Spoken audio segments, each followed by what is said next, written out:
আমার মেয়েরা, আপনার মেয়েরা, আপনার বোনেরা, আপনার মারা, আমার বোনেরা, তারা যেন নিরাপদ থাকে, কোন অবস্থাতেই যেন ইফটিজিং বিন্দু পরিমাণ না হয়। কিশোরগঞ্জ এটা একদম জিরো টলারেন্স হতে হবে। রাত্রেবেলা ঘোরাফেরা করা অযাচিত ভাবে কিশোররা, আমি দেখেছি নির্বাচনের সময় সারা রাত্র রাস্তার মধ্যে কিশোর ঘুরে বেড়ায়।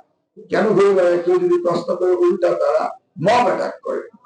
এখন রাস্তায় ঘুরতে হলে পুলিশ জিজ্ঞেস করে কেন ঘুরছে, কোথায় গিয়েছিল, কি জন্য গিয়েছিল। এতে যদি কনস্টিটিউশনাল ভায়োলেশনের কথা বলে সেটা আমরা পড়ে দেখবো। আমরা কচুয়াতে একটি নিরাপদ জোন চাই, এটা হতেই হবে, এর কোনো বিকল্প নাই। সন্ত্রাস আদৌ টলারেট করা হবে না। আমি দুর্নীতির ব্যাপারে বলবো, দুর্নীতির ব্যাপারে কচুয়াতে কোনো বিষয়ে কোনো দুর্নীতি চলবে না, কোথাও চলবে না। আমি যতদিন বেঁচে থাকবো ততদিন আমি নিজেকে দুর্নীতি মুক্ত থাকবো এবং আমি কাউকে দুর্নীতি করতে দেবো না। এটা আমার জন্ম থেকে প্রমিস, এই প্রমিস আমি মেনটেন করবো এবং এই প্রমিসের সাথে যারা অংশগ্রহণ করতে পারবেন না তারা দয়া করে নিজ গুণে ট্রান্সফার হয়ে চলে যাবেন, এখানে আপনারা থাকবেন না।